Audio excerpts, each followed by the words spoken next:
telah diselenggarakan peresmian kerjasama antara Primaya Hospital Makassar dan PSM Makassar.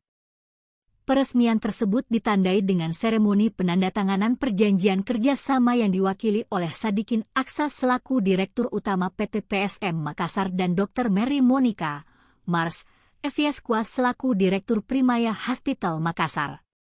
Dalam kerjasama ini, Primaya Hospital Makassar berperan dalam mendukung kesehatan para pemain dan mengoptimalkan kondisi fisik pemain sehingga dapat semakin maksimal dalam bertanding. Para pemain difasilitasi pelayanan kesehatan yang komprehensif mulai dari medical check-up, konsultasi gizi, pemeriksaan fisik, penanganan cedera seperti operasi hingga rehabilitasi. CEO Primaya Hospital Group, Leona A. Karnali menambahkan, Primaya Hospital Group saat ini telah menjadi official medical partner untuk berbagai klub dari berbagai cabang olahraga. Sport Center kami menyediakan pelayanan yang menyeluruh serta didukung oleh tenaga medis profesional dan teknologi yang mumpuni.